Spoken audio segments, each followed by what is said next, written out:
guys, karibuni sana sana to another episode of Fire Friday. It is a wonderful day, but before I tell you why I think it's wonderful, now we pray. Lord, we thank you because you're God and because you're about to do no other. We thank you that in you we have our being. We thank you for this wonderful day. Thank you for everyone that's watching us, those who are watching live and those who will watch later, wherever they may be. I pray that, Father, you shall bless them all. And that these words that we share, these thoughts that we share, shall be beneficial to us all. Bless this session, bless everyone in Jesus' name we pray. Amen and amen. So, karibuni sana. It's a wonderful day. Today is 9th of October 2020, and tomorrow we will do the grand opening of this wonderful place called Coral Bells. And that's what's making me so excited. I thought before I share about today's topic, I will just talk a little about that. You'll find out more tomorrow. Please join us on our social media pages, Facebook, YouTube, which other one will they be showing? Instagram.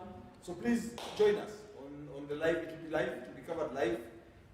Those who will be watching, is that TV station which one? Is that a TV station showing that live? No, it won't happen. Okay, so join us on our social media pages tomorrow as we open this wonderful facility. We are so grateful to God that about 2.5 years ago, we were just standing right below where I'm seated. We were standing there. Sometime just after 6:30, praying, quite scared, wondering what are we getting ourselves into. But we have seen in these 2.5 years God being so faithful. And now Coral Bells is not only complete, but it is almost full. It's almost full with tenants, so we are really grateful. So join us tomorrow as we open this grand day. So today we talk about work and life. I remember, I'm going to see if I have the comments in the same place. I remember, I think, was it Monday, Tuesday, Wednesday, I was sermonizing the new Savorites. I was taking them through Savo and our philosophy and what we believe in. And we talked about work life. And I think one of my guys here, Kefa, wrote me the topic. He says, let's talk about work-life balance. And I told him, I'm not quite a work-life balance guy, but I would be happy to talk about work and life. I think those two things are critical. And allow me to be a little controversial today. Why don't I like the concept of work-life balance? Because I think, like very many things we do today, it's not natural. Let's look at history. Or think back to our grandparents before colonization, or even our grandparents who just lived in shacks. People are created to go with the seasons, with the flow. I'm a farmer. When it's raining, I'm planting. When it is sunny, I'm preparing the land, or I'm harvesting, or if the farm work is not happening, that is when we go and circumcise our boys. That's when we train the young girls. That's when we do our weddings. That's when we do our celebrations. And when it's time to weed the farms, we go and weed the farms. And those, in each community, and even within communities, there's always a rhythm to life. And your work and your life and your marriage and your vocation and your fatherhood, all these things were sort of blended together as one. But it is this, I don't know, with the advent of industrialization and regimentation, this has brought like a rift that this is my work and this is my life. But is that true? Is that natural? I think that for me is a question I would like to ask us. Let me just check to see Very good. Angela Rono says, Amen. Love last week's episode, taking notes on budgeting. Very good. So it means sound is clear and picture is clear today. Fantastic. So let's try and understand how are things, how is life? Is this thing we call work-life balance, is it natural? Are we designed to stress between Monday and Friday and then go party between Friday and Saturday night, then do church on Sunday morning, and then, it's called Tualok on Sunday afternoon as we wind down, and then start the process again on Monday? Is that the work-life balance we're looking for? Isn't it a wonder that families are separating and children don't have fathers present and mothers are getting agey? Because we have not been able to integrate. I believe in life. I don't believe in work life, social life, love life, and financial life. I think those are very, very false tags, false categories that we have created. I must be clear, I'm not a psychologist, I'm not a social, I don't know, I'm not any one of those things. I'm just sharing what I have looked at and seen. I like to study great people, kings, Mahatma Gandhi, Martin Luther King, everybody who has done anything great. Think about it, even in this era. Can you separate their lives? Can you say, this is Mahatma Gandhi doing his religious life, then this is Mahatma Gandhi doing his political life, then this is Mahatma Gandhi doing his family life? No. It's the same thing. Think about it. Kings and queens and presidents have always worked from home. State House, White House, Buckingham Palace, it is the office, it is the house. Why do we think that we should be any different? Why is it that why are you trying to copy your manager or your CEO when the Queen of England works from home? When the president of this country, his home, his official home and his official office are in the same place? That for me is something that I think gets me thinking. That gets me thinking. And I was fortunate to have attended Starehe. And Griffin, the great director of that school, lived Starehe, worked at Starehe, breathed Starehe, died in Starehe, was buried in Starehe, is remembered by Starehe. His memory, his impact is kept alive by that. That for me is complete integration. Instead of trying to look for the balance and the separation, I'd rather look for integration. Right? I'm seeing there's some comments coming here on Facebook. Sarah Jerry, listening from Yorkshire. Yay! Tukuna watu Majuru. Thank you, Sarah. Thank you, Sarah. I really hope you find these things enjoyable. Raki Dominica, listening from Johannesburg. Wonderful. It's so amazing to have people listening from all over the place. So fantastic. Okay.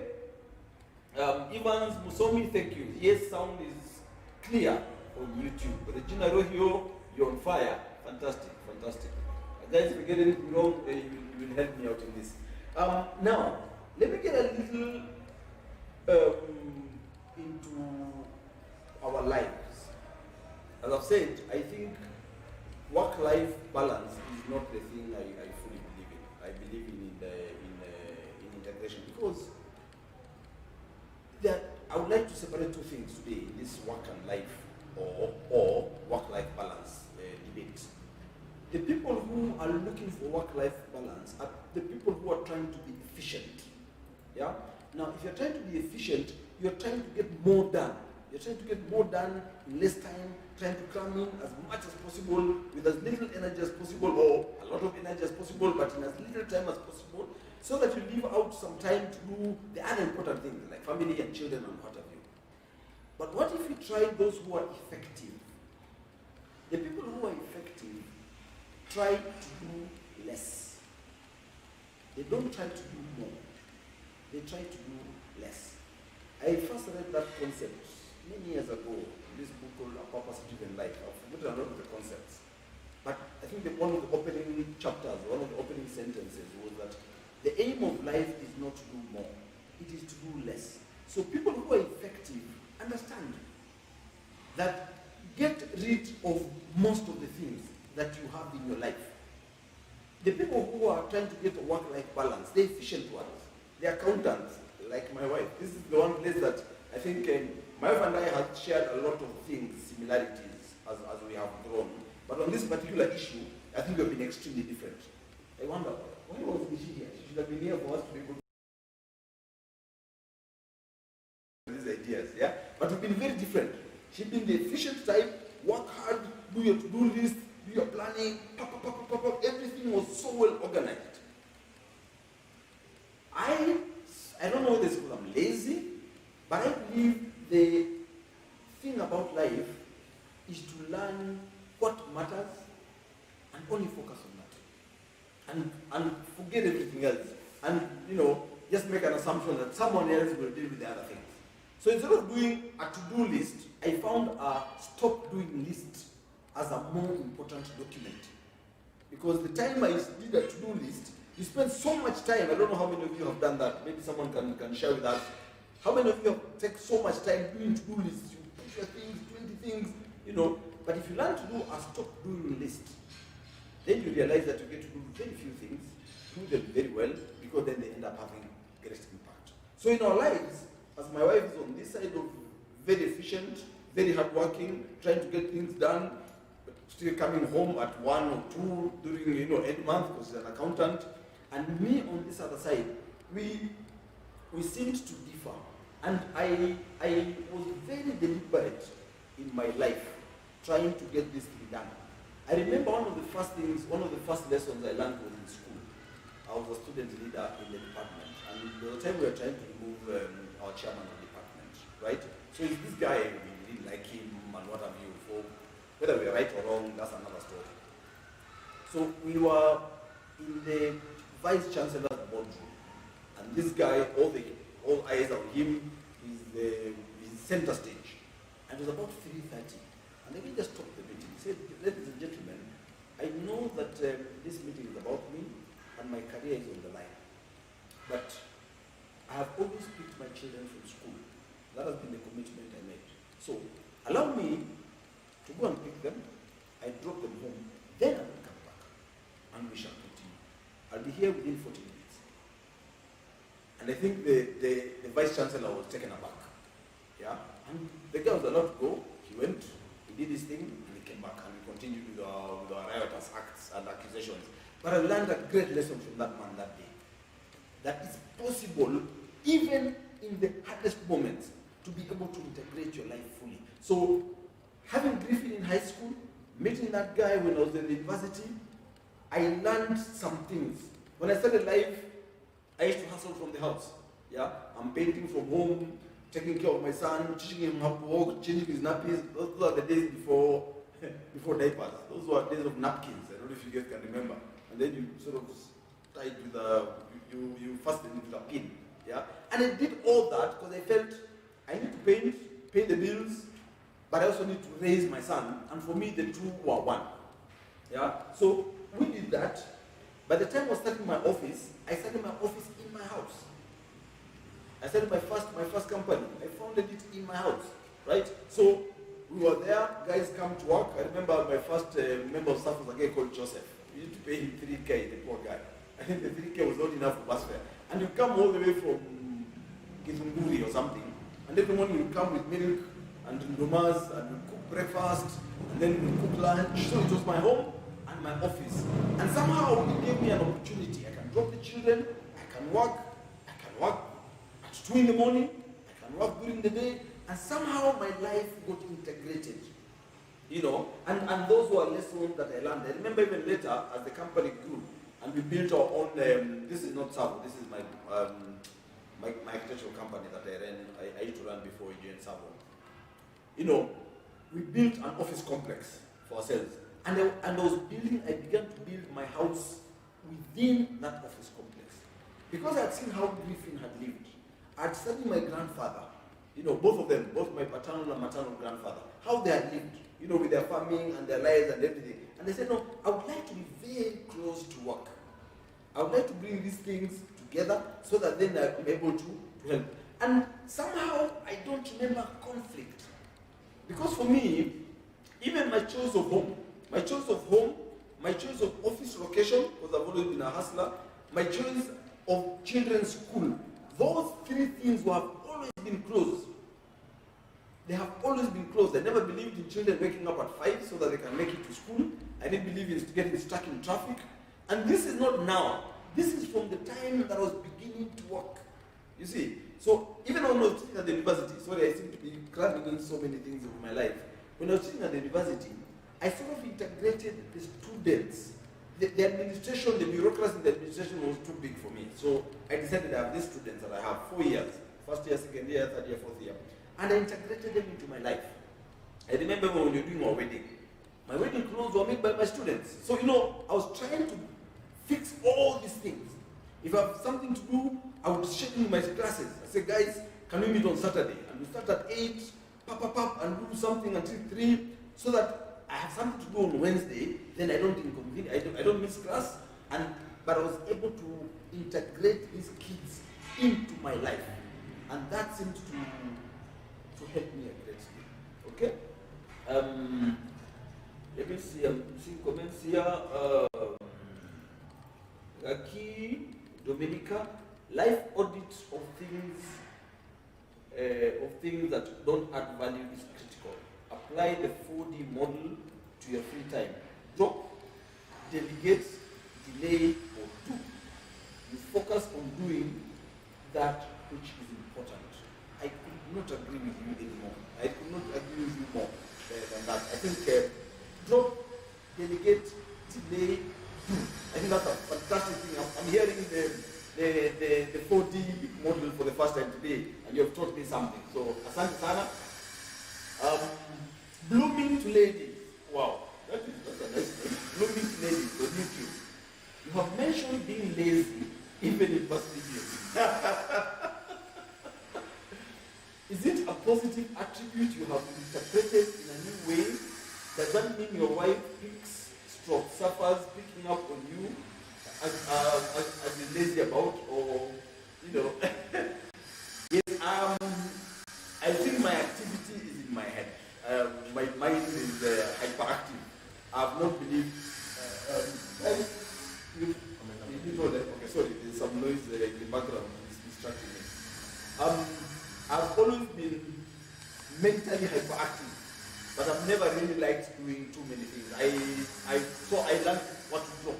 And I think as I've grown older and learned more about leadership, I've realized that this feeling of laziness per se is a good thing. I would tell you, blooming to ladies, check out this guy called Ricardo Semler. Ricardo Semler on YouTube. He has a wonderful TED talk. Yeah? And he talks about working less. His company, people just work less and less and less and less. Because once you do less, then you get to do more. Has my wife suffered? I don't know. Toto, I think you're watching. So please comment on that and how it has affected you. Both financially, or in the home, or in doing dishes. Okay, in the home front, by the way, I tell my wife very simple things. If Queen Elizabeth doesn't do it, you don't have to do it. So I don't expect my wife to do the housework.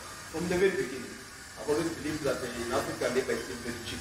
So we can again eliminate and mitigate a lot of those things. So I think for me, I would agree with Dominica. Yeah, delegate, delay, drop, or do. Yeah, so I don't know if my laziness has affected us, but I think it has given me time to figure out what is important and what is not. And I think that's an extremely important thing to get right. Okay, that guy really needs to be told to stop. However important it is. Yeah. Okay.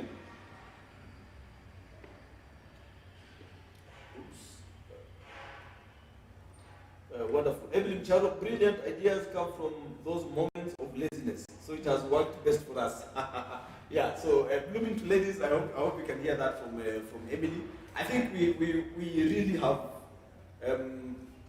gained tremendously by learning to do less. Okay?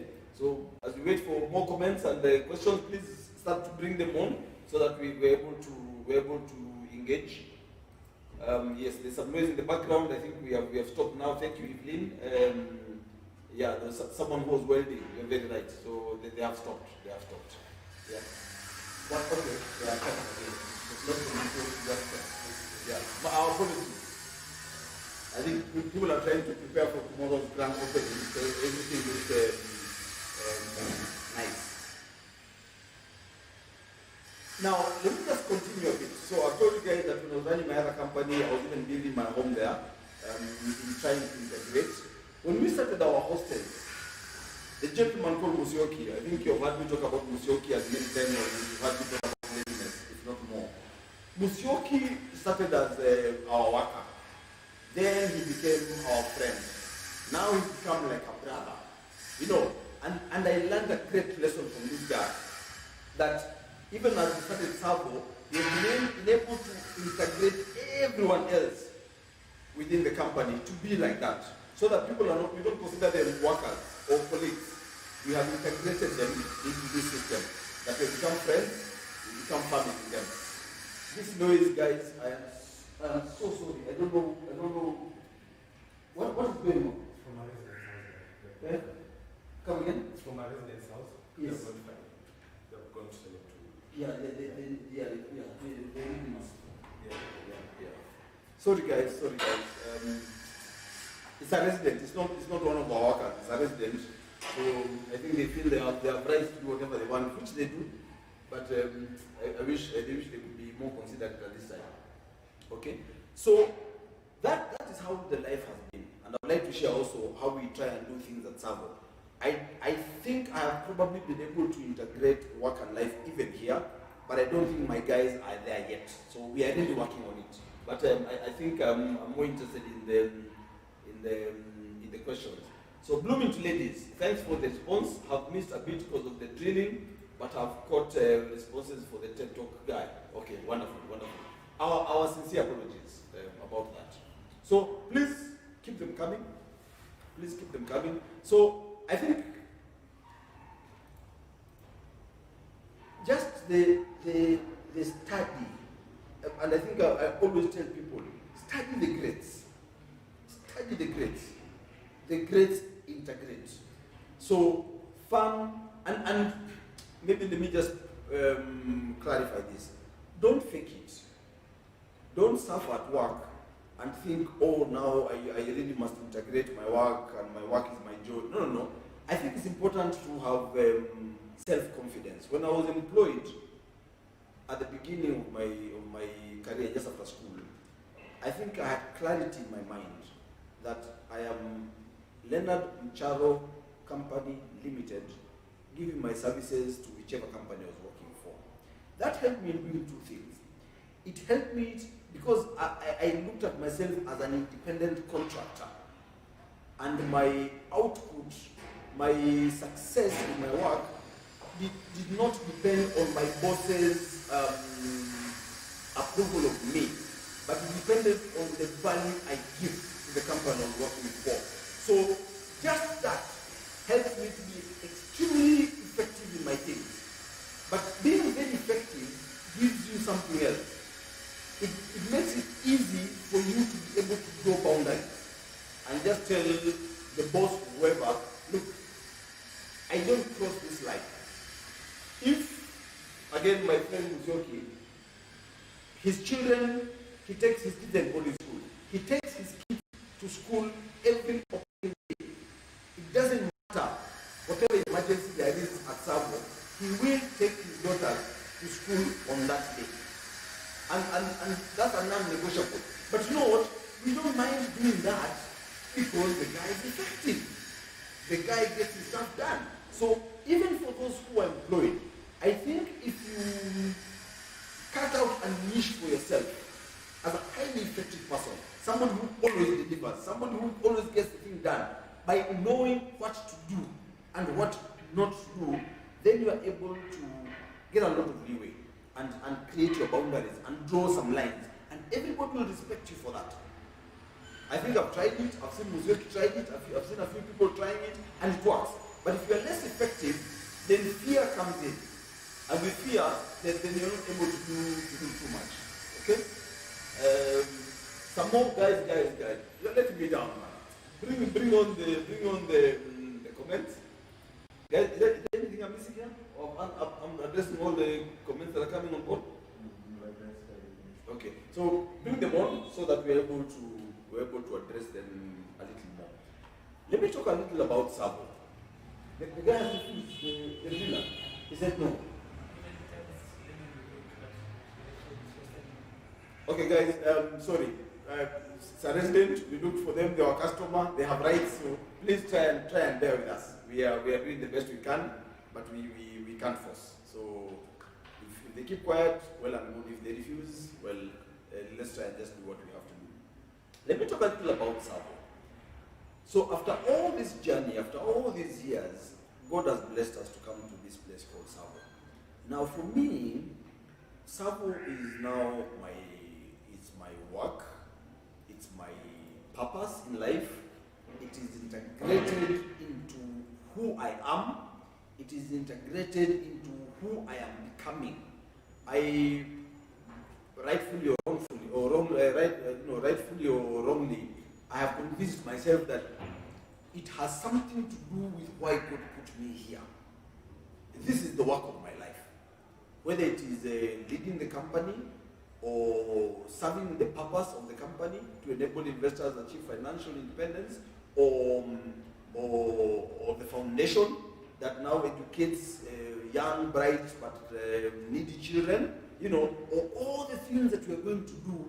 This is my life. It is my work. I have integrated my wife into it. She works with me side by side, right?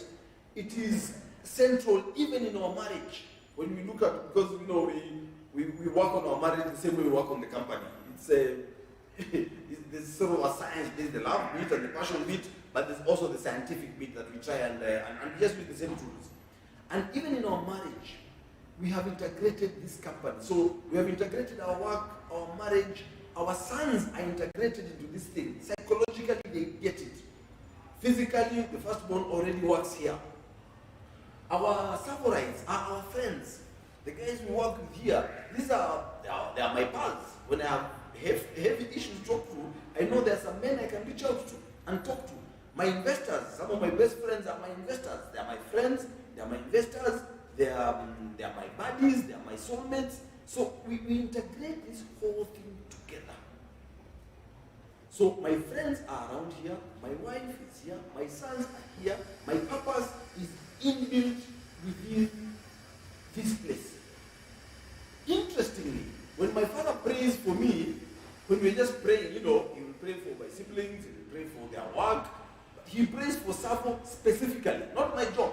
For Savo, he prays for Savorites because I think the way I have projected my life out there is that this thing is part of me.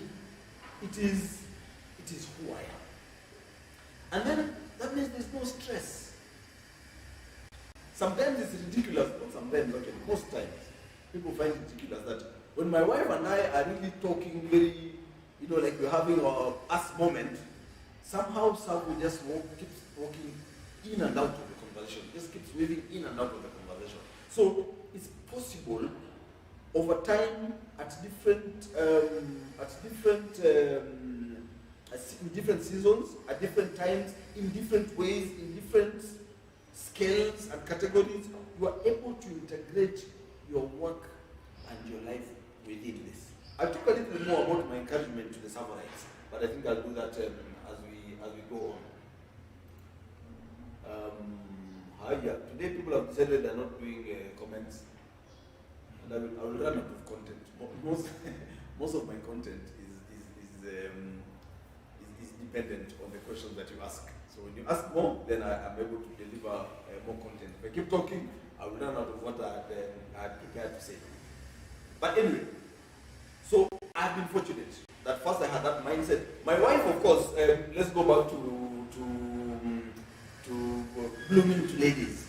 At the beginning, my wife believed that she needed to work harder, put in more hours. But I think as time has gone on, she has realized the value of integrating these things. And that 4D model of drop, delegate, delay, do, you realize that these three things, a lot of the things you do can be in this place of drop. Drop can take a lot. Yeah? Delay, delegate. Then you get to do the things that cannot be delegated. The things that cannot be delegated. Okay? Constant, I can see some things here now. Evans Musomi, looks like you've been able to differentiate a job from work.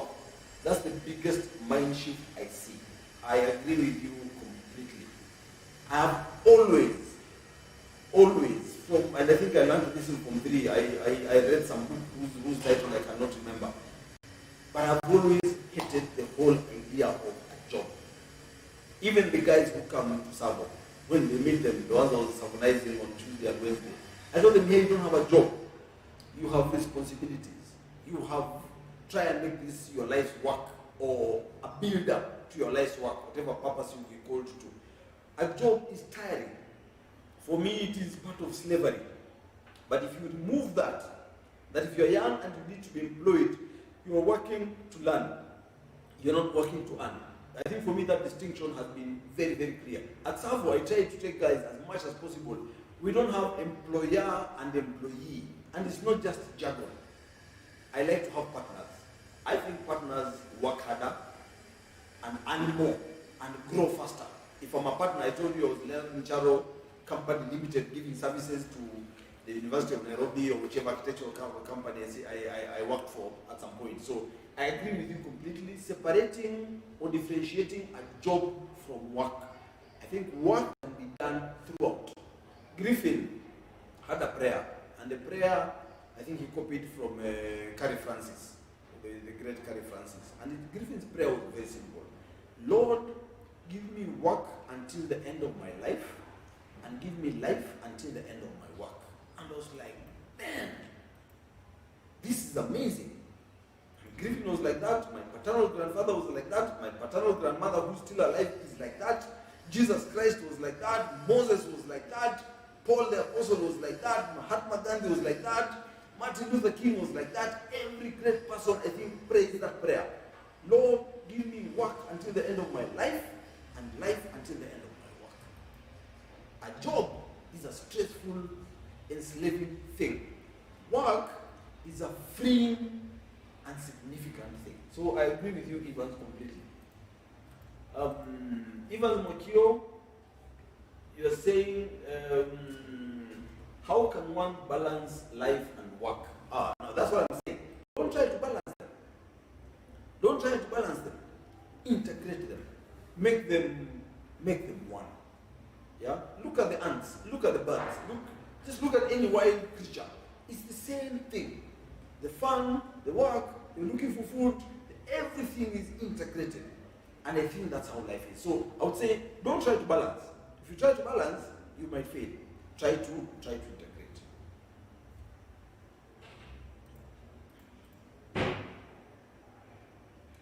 Angela Soila Rono, it's a joy to listen to your story, the integration of family and work. Thank you. Thank you, Angela.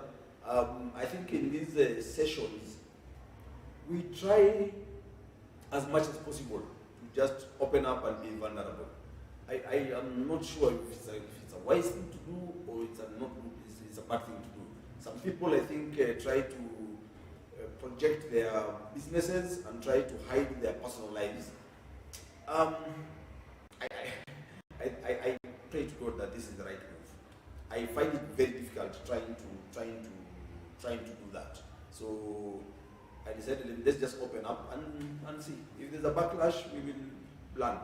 If the backlash is too big, I will write a book. So yeah, so we intend to share. We intend to share from our lives as much as possible. Because I think it's one thing to tell theories or recommendations, but it's another thing to say, this is what I've learned. These are the principles I used, whether I read them in a book or I stumbled on them by accident, and this is how I have lived, and this is how it has affected me. So thank you so much, Angela. Evelyn Kagai Adisa, how did you manage to reconcile your ideologies regarding work with Emily? Very nice. I think results.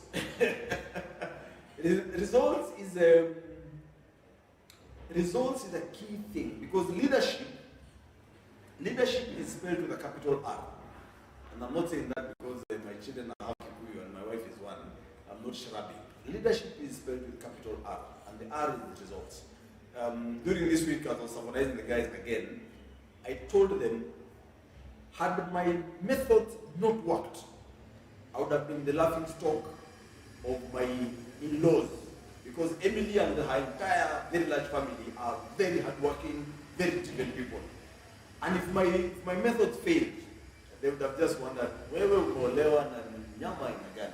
So, when I sit down and I think and I put a few things together and they work, she's able to look, she's a very smart girl, very, very smart.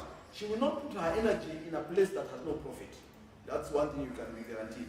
Even OC, she needs to watch it, and then it works, then she comes in a little, it works a little more, she comes in a little. When she saw this thing is actually going to work, she came in and took over. Even Savo, it took me, 2 years, and the help of very many of her friends and mentors, including a gentleman called Peter Bulwa, who did a great job. It took 2 years to convince her to just come and join us full time. Why? She has to watch. She has to watch and see, because she can't just jump in. And some things of mine have, in my method, some things have failed. So I think for me, I integrated her using results. So now her levels of faith have sort of increased. That she knows, okay, this integration is not so bad. It has worked before, and the principles are the same. So chances of it working again are much higher. Or I think that's how it has happened. And I think all of us, I believe love is free, but I think trust is earned. I think respect is earned. So I think all of us, as we are trying ideologies and philosophies and different ways of doing things, we owe it to the people around us to show them results. If I'm just sitting and it just fails, and I say, no, I'm lazy, so I have to meditate, so and there's no tangible results, then it will fail. Yeah. So I think that's how I did it in Lynn. Sarah and Jerry, I agree with integrating you as a person. Trying to separate is hard work. How can you separate Sarah the mom, Sarah the researcher, and Sarah the friend? On life-work balance, working for an employer who recognizes these helps. For example,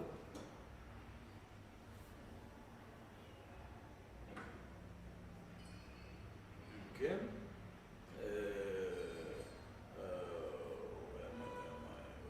for example, I am on a school run picking my daughter from school. This time is secured on my calendar, and even my colleagues at work will not schedule any meetings with me at this time. I hope more employers got on board in appreciating and supporting this. Wow, Sarah, that's amazing. I think it's amazing in my mind, both from your employer's end and from your end. Because if you did deliver on the time that you committed to work, then chances are they will think you're a waste of time. But because you're effective, people get to respect you. And I think I mentioned that at the beginning. If you're very effective and you deliver, once you draw boundaries, people get to respect that. And yes, you cannot separate. You are the same person. The same person. I believe in the power of one.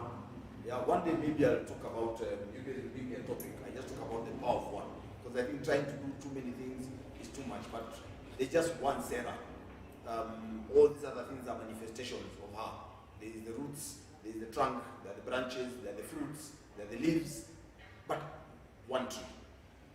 So I think this is a wonderful story. Wonderful story. Yeah.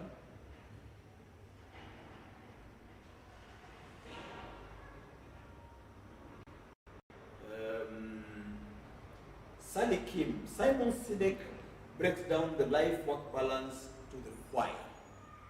Your personal why needs to be the same across the board, in that whether you are dealing with your friend, colleague, spouse, or family, you need to be driven by the same core. Hey, that's a Safarite who has understood Simon Sinek, don't joke. So Sally, I agree with you completely. Yeah? Your personal why needs to drive everything. I have a purpose as a person. I have a purpose as a person. As an individual, there's a reason why I came here. And for me, this purpose is manifested in, it must manifest in my marriage and my family leadership. It must manifest in Savo.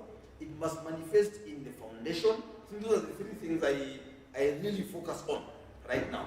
Just my wife and sons, my Savo, and the foundation. So these are the things. So, but ultimately it's one. And if these three things, if the things that matter to you, if the things that you're involved in are not coming together to propel your purpose, then you get conflict. And that's why knowing what not to do becomes extremely important. It becomes extremely important. Okay?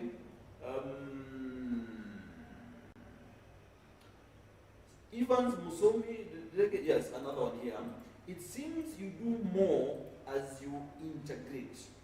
Please speak again on the difference between integrating and being efficient. Okay, I'll talk a little bit more about, I don't know whether to call it integrating and being efficient. I'll say being effective, which I think is always integrated, and being efficient, which could be very good on one thing and a bit weak on another. I think modern agriculture is extremely efficient, but not too effective, because you get more crops at the cost of the environment, or do more crops at the cost of I don't know, some crops which can withstand drought or something like that. But what if you got a tree that is good for the environment, produces fruit, so that's effective, one is efficient. And in answering your question, let me delve a little deeper in some of the principles I learned. The 7 habits of highly effective people. I'll talk about the first 3. The first habit is called be proactive. But I like the way it's called the habit of choice. The principle in that habit is I am free to choose, and I'm responsible for my choices. So, do you want to do more, or do you want to do less?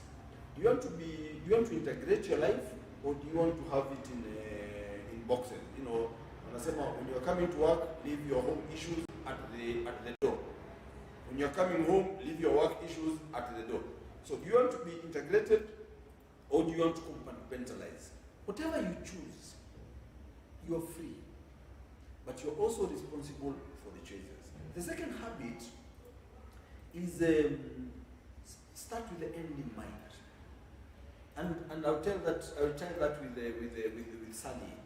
What's your why? What are you trying to do? And the principle there in that habit, that's the habit of vision. It says physical creation is preceded by mental creation. So mental creation happens first, then physical creation follows. And that was very easy for me to understand, because I'm an architect. Before I have seen a building in full, I've drawn the plans, I've done the renderings, I know exactly how it will come out. There's no need going to site, then to wing it as you go. That doesn't work. So start with the end in mind. Yeah? But I want to focus on the third habit. It says put first things first. If you're looking for effectiveness, you must understand that the choice is yours. Whatever you choose, you're right. If you believe you can't change the situation at work, you're right. If you believe the situation can change and you put in the mechanism to do that, that too makes you right. Right? So the third habit is put first things first. The problem with efficiency, okay, in putting first things first, this guy has like a quadrant. Things that are important, so important, not important, then urgent, not urgent, right? So important, not important, urgent, not urgent.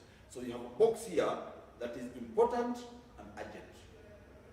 Another box here that is important, not urgent. Another one here, not important, urgent. Another thing here is not important, not urgent. The first advice is leave north of the line. If this is the line, eliminate the unimportant. What are the important things? Some are important, not important, not urgent. Those things you can tell. Watching too much TV, social media, too much of it, those things you can tell. But there's a box here of not important but urgent. These things, they give you a false sense of like you're being busy.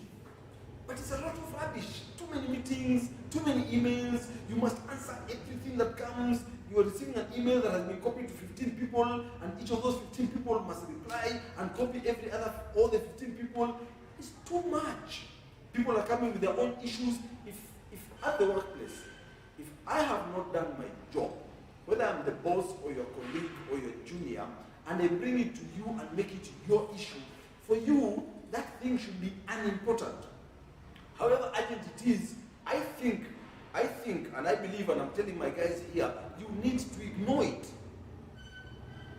If it's an important, ignore it, however urgent it feels, right?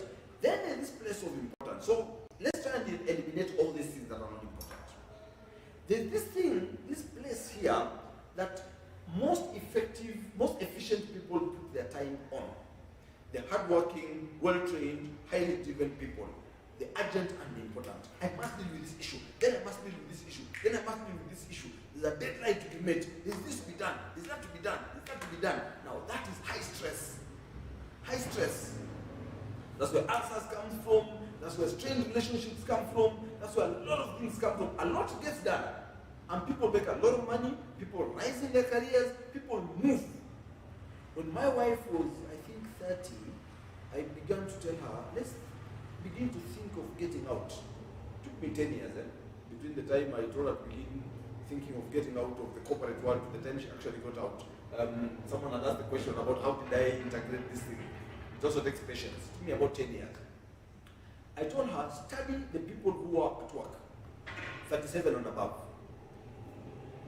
Either they never got married, so they chose just lives of career, so well, they just focus on that. Even Paul says, if you're married, you have other issues. If you just focus, you're just focused. So there are those who are not married. And others who are getting divorced at a very high rate. Because trying to mix the high stress work and demanding families and a husband, and he's also trying to do the same thing, is nearly impossible.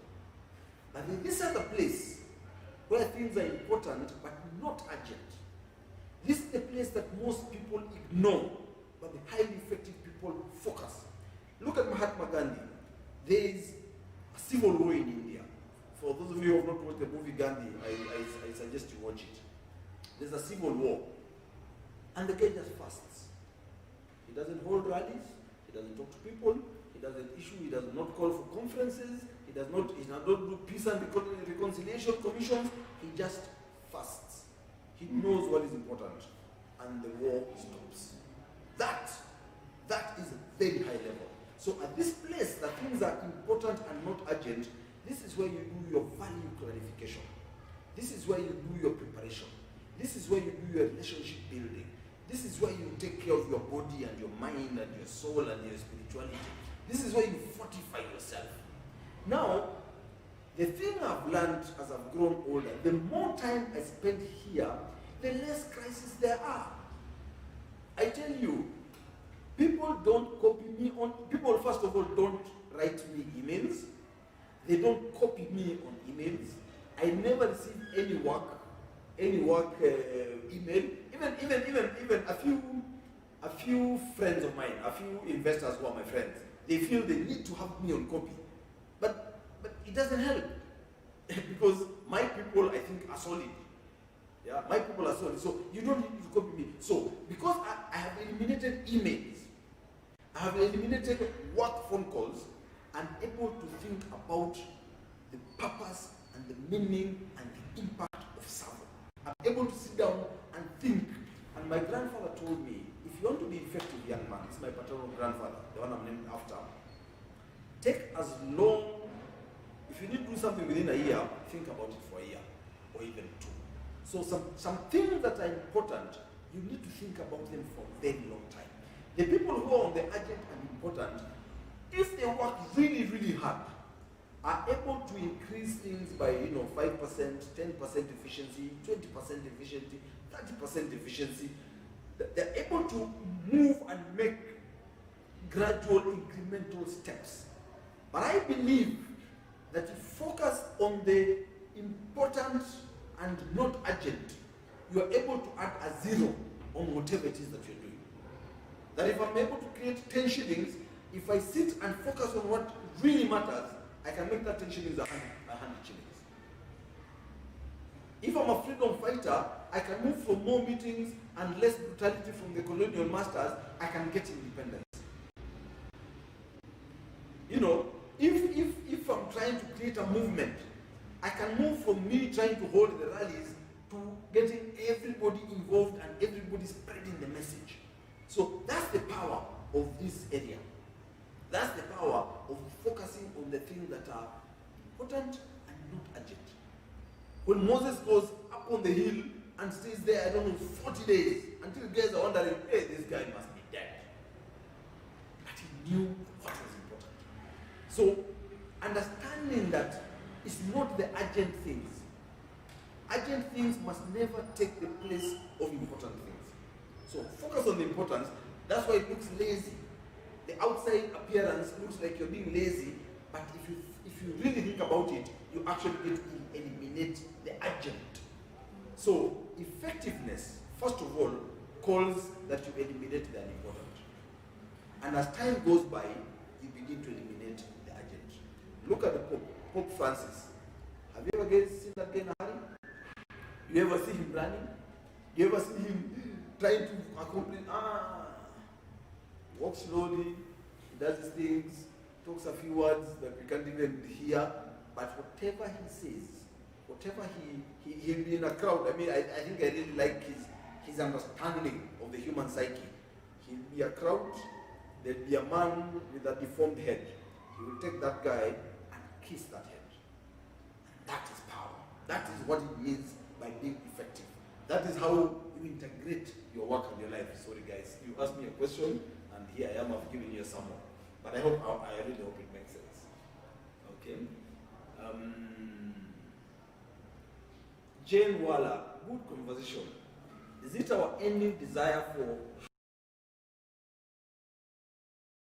8 to 5 jobs, hence struggle to balance work and life? Well, I think so. Because these things are integrated. Let me talk a little about that. Henry Ford was an absolute genius. Before Henry Ford, people made products that they couldn't afford. But Henry Ford made this thing, the car, the thing that was new, no longer the horse. But he made it in a way that his own employees could afford it. So what did that do? He was able to tie them up in that, create consumerism, create a high production, hard working, and Henry Ford used to check even how his people live. So this whole thing of 8 to 5 is tied together with I must look like, I must seem to be, I must appear like. I agree with you. It's not an accident. It's pure capitalism. It's pure capitalism. And it works for the capitalist. I have nothing against capitalism, by the way, but please understand, which side are you on? Are you the capitalist or are you the consumer? It's not the same thing. It's not the same. It looks like it's the same thing, it is not the same thing. Isaac Mamburi is on fire. Mcharo. A certain family head has always had a challenge to balance work and family life. Recently, he sat with his family and told them that they have a right to demand their attention from their father/husband. What advice would you give to this family? Asking for a friend. That certain family head is very wise to sit down with his wife and children and tell them they have a right to demand for attention. If if your work is not building your relationship with the people that matter most to you, then either you're doing it wrong, or the work is wrong, or the environment is wrong. So, let this man, who was this wise, to decide on that course of action, go to his office and ensure that things are properly balanced. Let the people he considers his leaders understand his obligation to his family. And let the people he leads be integrated into that system. It is possible. But Isaac, it is possible. So let that person use the same wisdom to navigate around these three things. Yeah? Your family, your leaders, and those you lead. And you will be very, very surprised. If being a family person, that person must be in some leadership position. He must have 1 or 2 or 5 or 7 people under them, if the person is a hardworking man. And the question of the young, if you're starting out in life and you're starting out on a job, the question should always be, when there's work, what can I do? When work comes, do it. You have energy. But as you grow older and you have a wife and you have children, you have a husband, you are a mom, the question should always be, how do I get it done without my personal involvement? That is the mental of a leader. How do I get it done without my personal involvement? Yeah? Leaders do things. Leaders get things done. It's about results. Leaders get things done without doing. Those are the things that you would lead. And I would recommend that friend of yours to read the book, The Leadership Pipeline. It's a wonderful book that we're studying here at Savo. I think Brother Isaac, you and I are studying it. We're studying it here at Savo. It is now the new thing that we're all pushing. Because I realized one of the mistakes I made at Savo, we trained the people to be amazing doers, amazing self-managing, highly driven doers, leaders of themselves. But they were young, they didn't have families. But now we've been here long enough, people are getting married, people are getting children, finally, which is it's a good thing. And now I'm saying, we took too long. So we have now onboarded new people. We call them fellows. The ones who are just starting out, we call them fellows. And I am now changing my style on the people who have been here. The people who are in the Savo 1.0, I'm now changing my questions to them and my thinking to them. It is not about you doing. It is about ensuring that the work gets done without you. How do you do that? Drop. They are important. Yeah? By the way, sorry, I forget the name. I'm a very good student. Once you teach me a principle, I become the teacher of the principle. Drop what does not matter. Isaac, tell your friend, drop it. There are some things that don't need to be done today. Delay them. Delay them. It's not important. Delay it.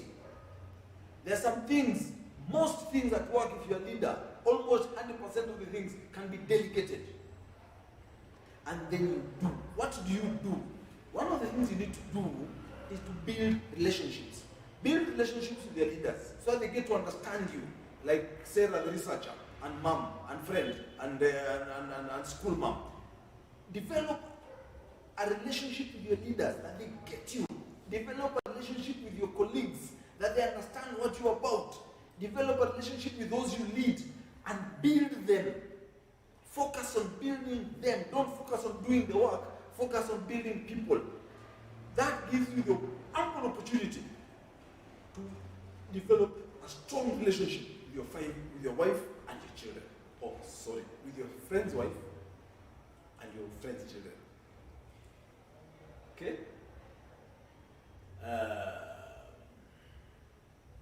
Joseph Gaturu, despite your knowledge and expertise and even success, you and your wife never fail to mention God in your talk.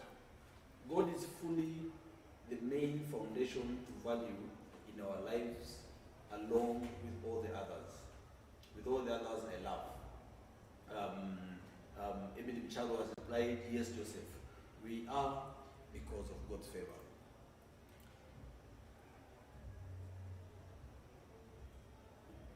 Who are we without Him?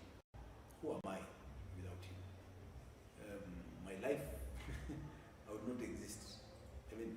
literally, I would not exist without him. So I think I live, I move, I have my being because of God. And if we don't give him the glory, not only will we be showing our ungratefulness, but I think I will be foolish, extremely, extremely foolish. So, with all my weaknesses, with all my frailties, with all my failures, with my arrogance and my sins and my problems, God is literally everything to me.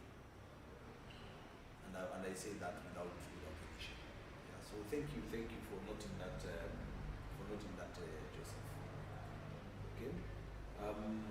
Mcharo is a student of Tao Te Ching. They say he does nothing, yet nothing remains undone. A little paradox, but it is the only way to be a leader. That took me about 15 years to convince my wife that the paradoxes in Tao Te Ching, another book I would recommend for everyone. I brought it to the office, my guy Sam here. He read the very first sentence and he said, "Mazé, this is rubbish. What kind of thing is this?" And now he's the greatest fan of the book. So Tao Te Ching, wonderful book. Understanding philosophy sounds like foolishness. Eastern philosophy, Chinese philosophy sounds like foolishness. But once you get it, you realize, oops, yeah. Guys, think of Kibaki. What did Kibaki actually do in his presidency? Yeah, but he got a lot done. I mean, he was not at his prime. He was not at tip-top condition because of the accident. But he got so much done without him doing much. Yeah, so wonderful, wonderful. Wow, I can see very many on Facebook that I have, I seem to have missed. Let me, Sarah Jerry, I hope people realize that the advice that you give is the kind of stuff that people pay lots of money for, and you're doing this while it's not aiming to convince me to invest in Savo. That is why I have chosen to invest with you guys and persuading my friends here to do so. Wow. My answer, I might shed a tear. Thank you, Sarah. Yeah, we can't charge for this. Freely we have received, freely we must give. And for me to stand here and be a salesman, I think would be a great waste of your time. Yeah. So, but thank you. Thank you for noting that. And thank you for investing with us, and thank you for persuading your friends. Thank you.